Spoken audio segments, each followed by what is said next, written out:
Good morning student. मैं वीना साहा। मैंने lockdown में यूट्यूब में चैनल तैयार किया था साइंस का वीडियो, ताकि हिंदी मीडियम से बच्चे घर में बैठे आसानी से पढ़ सके, है ना। उन्हें हिंदी में समझने में आसानी होगी, इसलिए मैंने हिंदी मीडियम से चैनल स्टार्ट किया। ठीक है, मैंने 8, 9, 10 तीनों क्लास के कई सारे वीडियोस डाले हैं। आपने देखिएगा, पढ़िएगा, लाइक कीजिएगा, कमेंट कीजिएगा, शेयर एंड सब्सक्राइब कीजिएगा। ठीक है, अभी मैं ग्रेविटेशनल चैप्टर पढ़ा रही हूँ 9th क्लास का, लगभग खत्म होने वाला है और अभी क्वेश्चन आंसर उनके चल रहे हैं। मैंने इसके पहले वीडियो तक क्वेश्चन नंबर 13 तक सॉल्व किया है।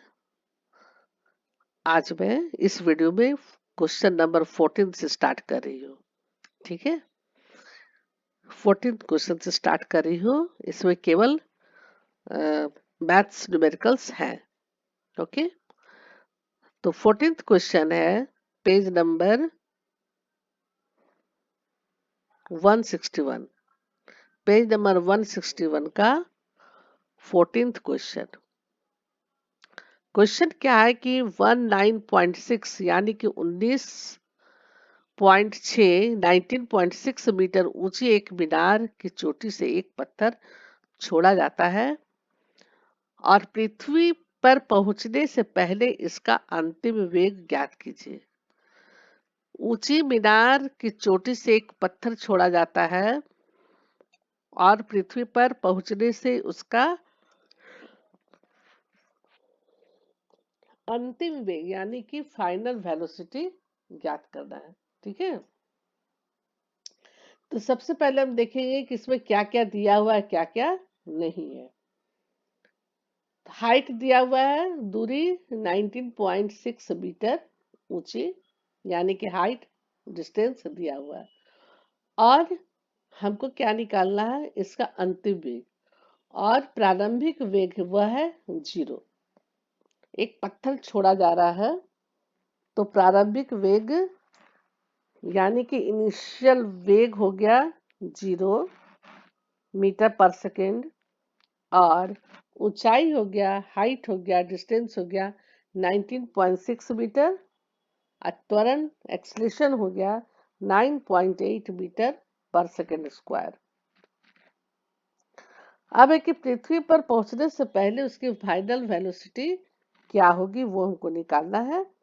तो ये हमको निकालना है v मीटर पर सेकेंड। तो गति के तीसरे नियम के अनुसार जो फॉर्मूला है उसको हम पुट करेंगे। तो गति के तीसरे नियम के अनुसार का सूत्र है v square is equal to u square plus 2as। ठीक है, तो 2as, एस की जगह पर हम वही डिस्टेंस हाइट लिखेंगे 19.6, और 2ah भी कर सकते हैं, एस भी लिख सकते हैं। तो v स्क्वायर हमको निकालना है, यू स्क्वायर 0 है, plus plus 2 into acceleration 9.8 metre per second square into 19.6 metre. ठीक है, ये सूत्र को तुरंत उस पर मान रख देना है, v square equal to u square plus 2as। ठीक है, उस s की जगह पर अब हाइट लिखेंगे 19.6। ठीक है, तो अब तीनों को v square equal to calculation करने पर आता है v इक्वल टू 19.6, कितना आता है 1906 मीटर पर सेकेंड। तो पृथ्वी पर पहुंचने से पहले पत्थर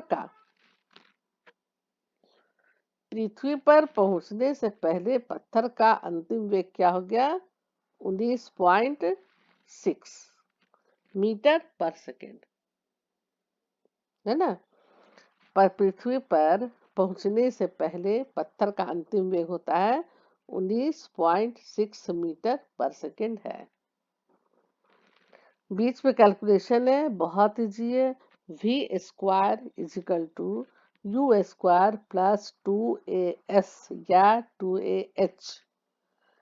तो u के इस जगह पे हमें 0 लिखना है, प्लस 2 इंटू 9.8 इंटू 19.6।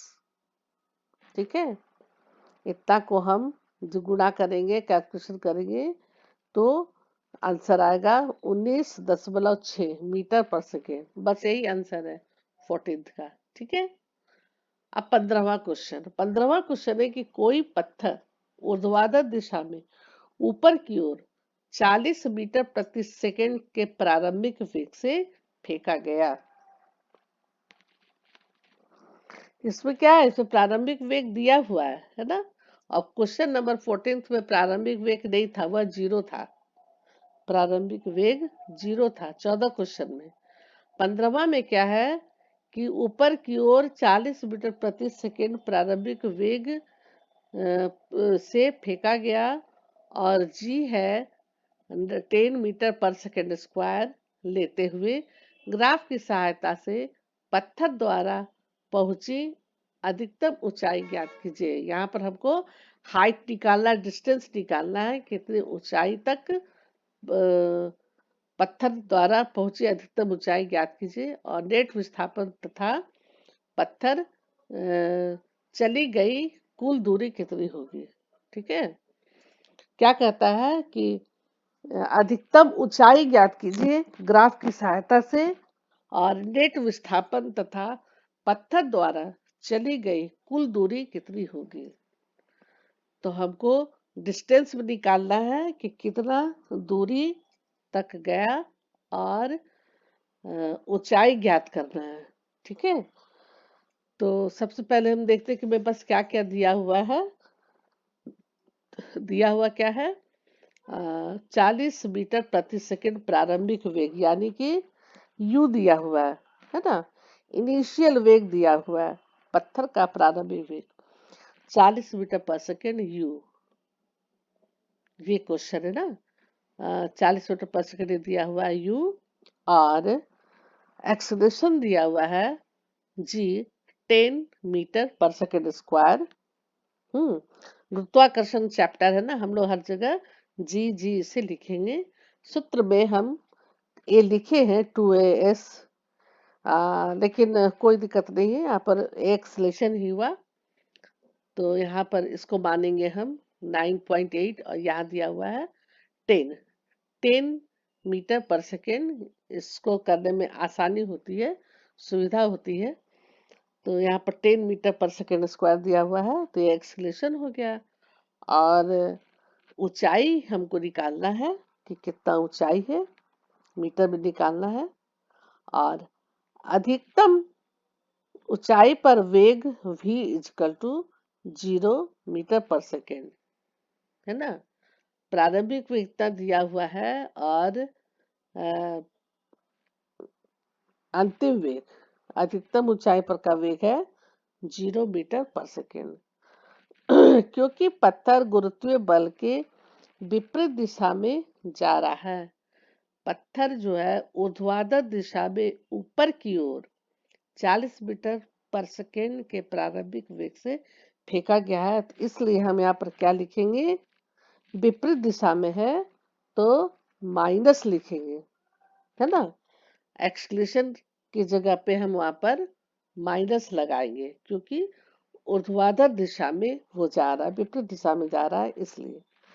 तो गति के तीसरे नियम के अनुसार गति के तीसरे नियम के अनुसार v square is equal to u square plus 2as। हाँ, 2as, एस या हाइट दूरी। ठीक है, हाइट या दूरी दोनों के लिए हम एस लिखे हैं, और वहां पर हम हाइट निकालेंगे तो एच भी लिख सकते हैं। ठीक है, तो v square is equal to u square plus 2ah ऐसे किए, तो v स्क्वायर 0 है, अंतिम वेग 0 है, तो v square is equal to u square कितना है 40 मीटर पर सेकेंड है, तो इसको ब्रैकेट होल ब्रैकेट स्क्वायर करेंगे, 40 मीटर पर सेकेंड को स्क्वायर करेंगे, तो यू स्क्वायर प्लस 2 इंटू ए है 10 टू द पावर 10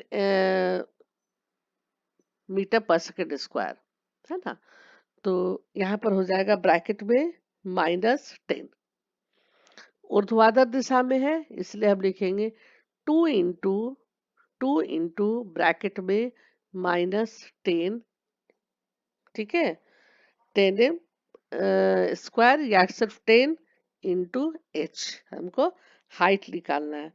तो ये 0 स्क्वायर 0 के इधर पर 40 स्क्वायर, यू स्क्वायर की जगह पर 40 स्क्वायर है तो 1600 हो गया।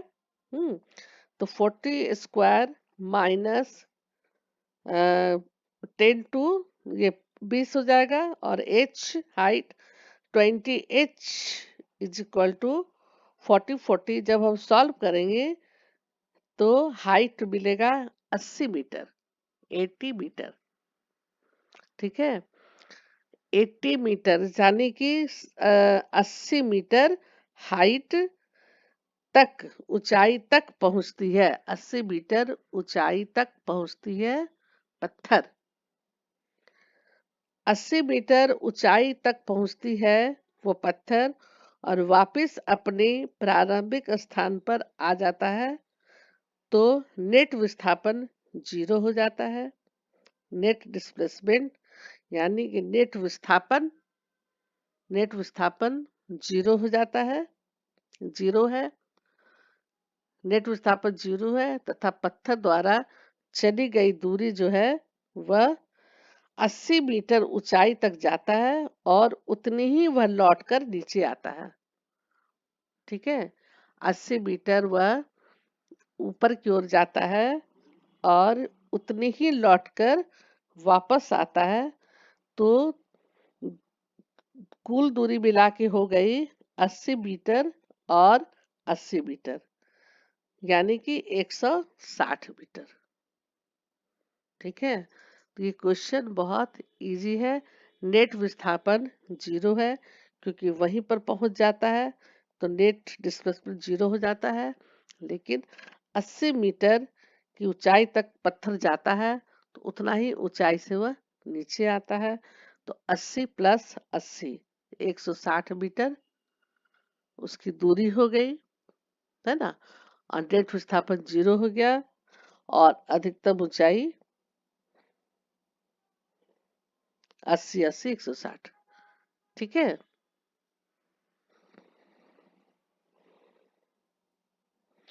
ऊंचाई था 80 मीटर। तो इस तरह से हम देख रहे हैं कि ये क्वेश्चन हल्का सा केवल घुमा दिया है, और हम लोग को ये याद रखना होगा कि जब कुल दूरी पूछता है, जब भी क्वेश्चन में पत्थर द्वारा चली गई कुल दूरी पूछ याद कीजिए, तो हम लोग को ये चीज याद रखना होगा, जब वो पत्थर ऊपर, जितना ऊपर जाएगा उतना ही वह नीचे आएगा, जितना दूरी वह ऊपर जाएगा उतना ही दूरी नीचे आएगा, जितना समय ऊपर जाने में लगेगा उतना ही समय नीचे आने में लगेगा। समय का भी एक क्वेश्चन था इसके पहले कि कितना समय लगेगा, तो उसमें था कि 5 सेकेंड पहुंचने में लगता है, तो 5 सेकेंड वापस लौटने में भी लगेगा, तो 10 सेकेंड आंसर था। उसी तरह यहाँ पर दूरी निकालना था, तो 80 मीटर दूरी ऊपर गया तो 80 मीटर वह वापस आने में लगा, इसलिए आंसर हो गया 160 मीटर, ठीक है। ये क्वेश्चन आराम से बन जाएगा, वैसे सूत्र बैठा करके लिखिएगा, v square is equal to u square plus 2h, तुरंत बन जाएगा, ठीक है। अब है 16वां क्वेश्चन। 16th क्वेश्चन में कि पृथ्वी पर तथा सूर्य के बीच गुरुत्वाकर्षण बल का परिकलन कीजिए। दिया है कि पृथ्वी का द्रव्यमान, पृथ्वी का मास है 6 into 10 to the power 24 kg, और सूर्य का द्रव्यमान दिया है 2 into 10 to the power 30 kg. सूर्य का भी द्रव्यमान दिया हुआ है और पृथ्वी का भी द्रव्यमान दिया हुआ है, दोनों के बीच की औसत दूरी है 1.5 into 10 to the power 11 metre.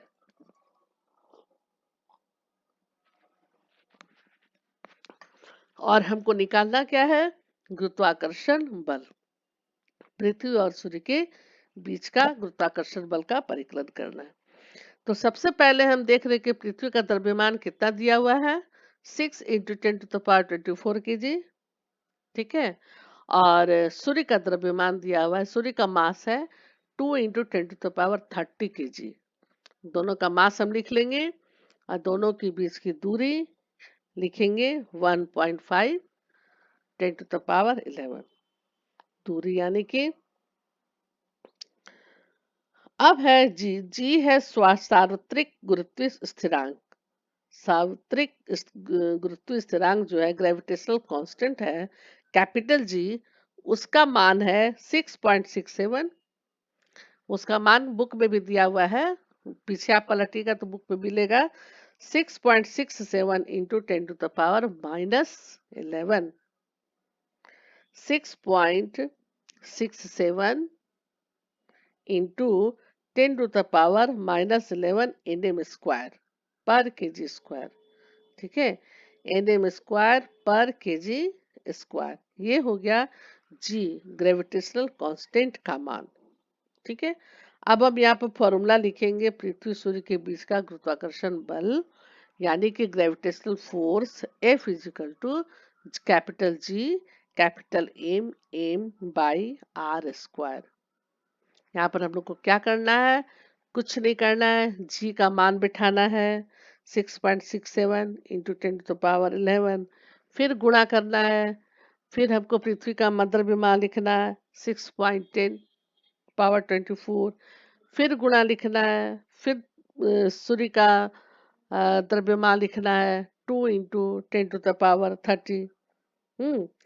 तो ये हम लाइन से लिख लेंगे और उसके नीचे क्या है? Are square. तो आर की जगह पर क्या लिखेंगे? 1.5 इंटू 10⁻11 होल ब्रैकेट में स्क्वायर। अब इतना जो हमने अभी लिखा और बताया, उसको आप लोग कॉपी में सॉल्व कीजिएगा। ऐसे कीजिए, चाहे कैलकुलेटर कीजिए, जैसे भी कीजिएगा। पूरा सॉल्व करने के बाद आपको आएगा 3.57 इंटू 10⁻22 न्यूटन।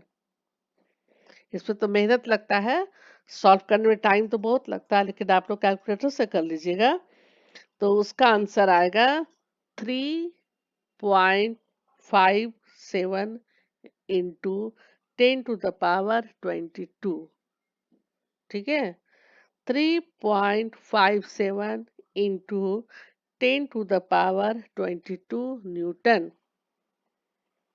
पृथ्वी तथा सूर्य के बीच का गुरुत्वाकर्षण बल 3.57 इंटू 10⁻22 न्यूटन। ये हो गया 16वां क्वेश्चन का आंसर। बस, और उसमें कुछ नहीं करना है। अब है 17 क्वेश्चन। 17 क्वेश्चन जो है वो थोड़ा सा बड़ा है और 18 क्वेश्चन में थोड़ा सा बड़ा है। तो मैं सोचती हूँ कि इसको मैं बना करके आप लोग को वीडियो में बना करके दिखला के तो समझा दूं। ठीक है, क्वेश्चन हार्ड नहीं है, लेकिन अब तक 16वां तक का क्वेश्चन हम कर सकते थे बतला करके, मौखिक, है ना। लेकिन 17 और 18 क्वेश्चन हम चाहते हैं कि आप लोग को बना करके वीडियो में डाल दें, इसलिए 17 और 18 हम लास्ट में करेंगे। अभी हम 19वां क्वेश्चन स्टार्ट कर रहे हैं। ठीक है, कोई टेंशन नहीं लीजिएगा। जैसे 22वां क्वेश्चन खत्म होगा, हम 16 17 आप लोग को तुरंत करवा देंगे, 17 और 18। ओके, तो अब हम स्टार्ट कर रहे हैं 19वां क्वेश्चन।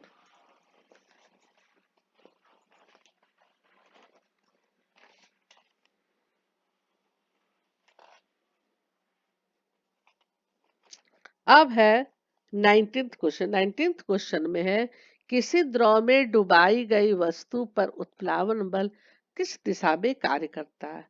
तो ये तो आधा सेकेंड का आंसर है ना। किसी द्रव में डुबाई गई वस्तु पर उत्प्लावन बल किस दिशा में कार्य करता है? किस दिशा में कार्य करता है बताइए। इसका जवाब तो 1 सेकेंड में होगा कि यह फोर्स उत्प्लावन बल ऊपर की दिशा में कार्य करता है ना। ऊपर की दिशा में, ऊपर के डायरेक्शन में कार्य करता है, तब तो कोई वस्तु डूबती नहीं है ना। तो इसका आंसर हो गया 19 का, ऊपर की दिशा में कार्य करता है। 20वां क्वेश्चन, पानी के भीतर किसी प्लास्टिक के गुटके को छोड़ने पर यह पानी की सतह पर क्यों आ जाता है? क्यों आ जाता है? इसका भी आंसर क्या होना चाहिए? जो 19 का आंसर है। जब प्लास्टिक का बॉल को पानी में डुबाया जाता है तो गुटके पर यानी कि बॉल पर पानी द्वारा लगने वाला ऊपर की दिशा में क्या होता है? ऊपर की दिशा में जो बल लग रहा है, लगने वाला बल, बुआइंट फोर्स, इसके भार से अधिक होता है। बुआइंट फोर्स जो है वह इसके भार से अधिक होता है, इसलिए प्लास्टिक का बॉल को पानी के भीतर छोड़ने पर फिर वो ऊपर की ओर उठ जाता है, ऊपर की ओर उठ जाती है और बाहरी सतह पर तैरने लगती है। ठीक है, 20 का आंसर यही है कि प्लास्टिक के गुटके को छोड़ने पर भी वह पानी के सतह क्यों तैरने लगता है? क्योंकि उस पर ऊपर की दिशा में ऊपर की ओर बुआइंट फोर्स यानी कि उत्प्लावन बल लग रहा है। उत्प्लावन बल जो लग रहा है वह उसके भार से अधिक है, जिसके कारण कि वह फिर ऊपर की ओर वह तैर जाता है। यदि हम पानी के भीतर उस दाब दाब की भी रखेंगे तो भी लगेगा कि कुछ ताकत लग रहा है, बल लग रहा है, लेकिन जैसे हम हाथ हटाएंगे फिर वो गुटका ऊपर की ओर तैरने लगेगा। ठीक है, कितना इजी था ना। 20वां क्वेश्चन हो गया। अब है 21वां क्वेश्चन। ये कि 50 ग्राम के किसी पदार्थ का आयतन 50 ग्राम 50 ग्राम का किसी पदार्थ का आयतन 20 सेंटीमीटर पर क्यूब है। यदि पानी का घनत्व 1 ग्राम सेंटीमीटर -3 हो तो पदार्थ तैरेगा या डूबेगा? इसमें क्या बतलाना है आप लोग को कि पदार्थ तैरेगा या डूबेगा। तो किस स्थिति में तैरता है, किस स्थिति में डूबता है? तो पदार्थ का आयतन कितना है? अ, 50 ग्राम के किसी पदार्थ का आयतन है 20, है ना। उसका वॉल्यूम है 20 सेंटीमीटर क्यूब। ठीक है, और इधर पदार्थ का द्रव्यमान है, पदार्थ का जो मास है वह है 50 ग्राम और वॉल्यूम है 20। तो पानी का घनत्व यदि 1 ग्राम सेंटीमीटर पर क्यूब तो पदार्थ क्या होगा? यदि 1 ग्राम से अधिक होगा तो वह डूबेगा, और यदि 1 ग्राम सेंटीमीटर पर क्यूब से कम होगा तो वह तैरेगा। यही है इसका आंसर। तो हम इसको बना के देखते हैं। बना के कैसे देखेंगे? Density is equal to mass by volume, यानी कि घनत्व बराबर द्रव्यमान बटा आयतन। ठीक है, तो डेंसिटी है यहाँ पर कितना दिया हुआ है? 1 ग्राम सेंटीमीटर पर क्यूब। ठीक है, मास है 50 और वॉल्यूम है 20। तो इसको जब हम काटते हैं तो कितना आता है? 2.5 ग्राम पर क्यूब, है ना, 2.5 ग्राम पर क्यूब। तो क्या हो गया?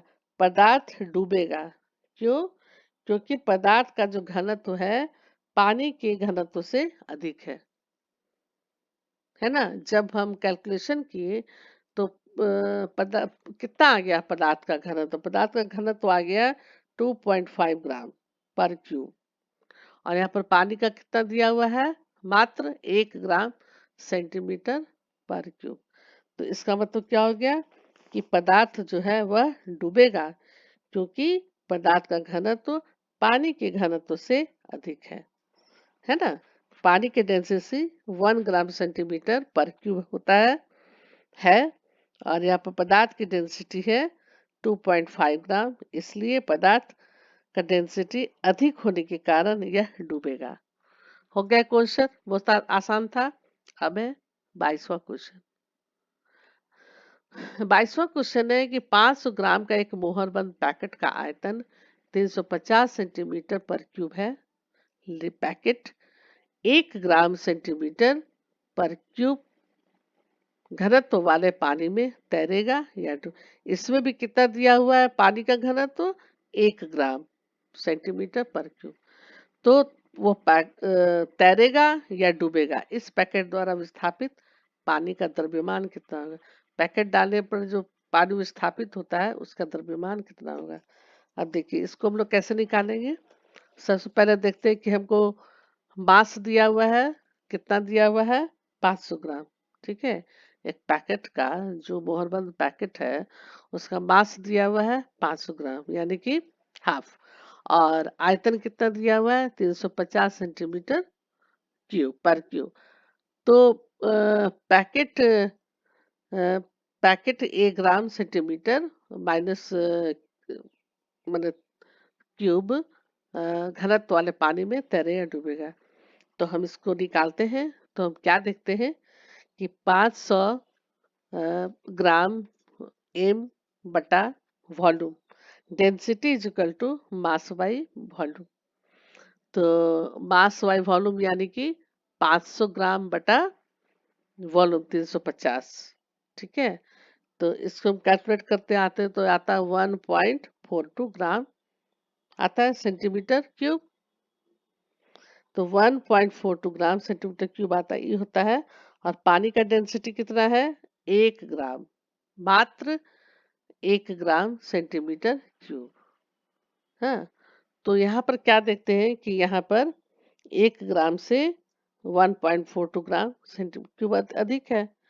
तो चूंकि पैकेट का घनत्व तो पानी के घनत्व से अधिक है, हाँ, पानी का घनत्व से अधिक है, इसलिए यह डूबेगा, यह यहाँ पर डूबेगा डूबेगा।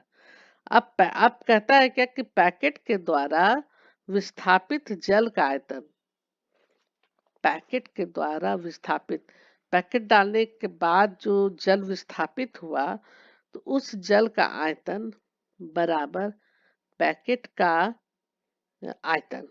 ठीक है, जितना पानी वहां से हटा, जैसे पैकेट डालने के बाद जो विस्थापित पानी हुआ तो वो पानी का आयतन, विस्थापित जल का आयतन, विस्थापित वो पानी का आयतन बराबर पैकेट का आयतन होगा। क्योंकि जितना जितना पैकेट घुसा है ना उतना पानी विस्थापित हुआ। ठीक है, तो जल का आयतन, विस्थापित जल का आयतन बराबर होगा पैकेट का आयतन। ठीक है, पैकेट का आयतन। तो जल का घनत्व बराबर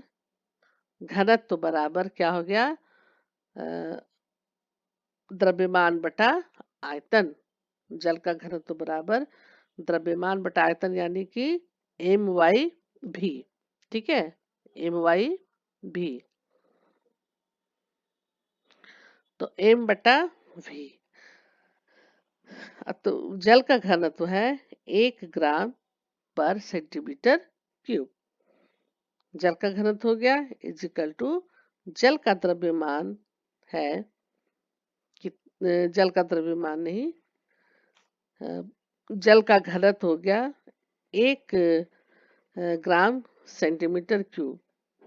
ठीक है, और इधर द्रव्यमान हो गया, जल का द्रव्यमान निकालना है, विस्थापित पानी का द्रव्यमान कितना होगा, यानी कि पानी का, जल का द्रव्यमान हमको निकालना है, पानी का द्रव्यमान निकालना है। तो जल का घनत्व यहाँ पर हम लिखेंगे जल का घनत्व बराबर जल का द्रव्यमान बटा जल का आयतन।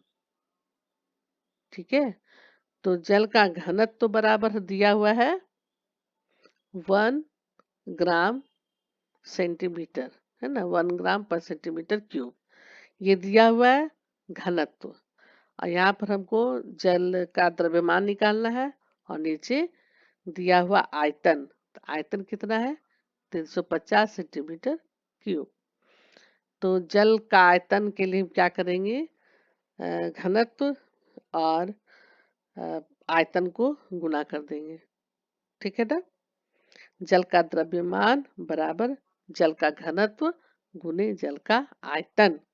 तो जल का घनत्व है 1 ग्राम पर centimetre cube into 350 centimetre cube. अब इतना को हम गुना करेंगे तो कितना आ जाएगा?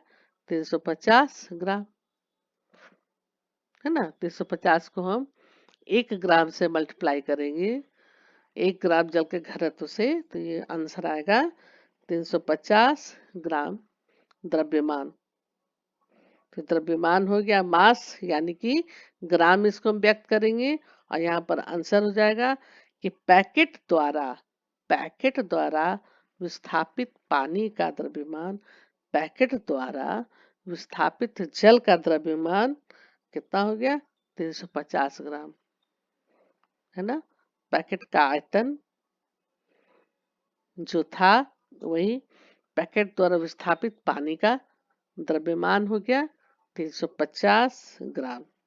ठीक है, तो उम्मीद है कि आप लोग को यहाँ पर समझ में आ गया होगा। विस्थापित पानी क्या होता है? जो पानी है, मान लीजिए टब में पानी भरा हुआ, उसमें कुछ हम डालते हैं, कोई वस्तु डालते हैं, तो उतना पानी छलक के बाहर निकल जाता है। तो इसका मतलब क्या हुआ? उसके आयतन के बराबर वो पानी हुआ, जो पानी छलक करके विस्थापित होकर बाहर चला गया, उसके बराबर हुआ, है ना। तो यहाँ पर क्या आंसर हुआ? 22 क्वेश्चन का आंसर 350 ग्राम पानी का द्रव्यमान। ठीक है, और 17 और 18 क्वेश्चन, 17 और 18वां क्वेश्चन, ये मैथ लंबा है, ये मैं नेक्स्ट वीडियो में आप लोग को करके बतलाऊंगी। ठीक है, और उम्मीद है कितना समझ में आ गया होगा। जरूर आप लोग सब्सक्राइब कीजिएगा, आइकन बेल पर जरूर प्रेस कीजिएगा। ठीक है, और हमारा एक एक वीडियो आप प्ले लिस्ट में देखिएगा, आपको लाइन से दिखेगा, कहीं ढूंढने की आवश्यकता नहीं है। आपको गुरुत्वाकर्षण चैप्टर निकालना है, 1 2 3 4 5 6 जितना होगा आपको वीडियो मिल जाएगा, पूरे लाइन से उस चैप्टर का वीडियो मिलेगा। ठीक है, मैं 17 18 नेक्स्ट वीडियो में डालूंगी। चलिए, थैंक यू, बाय।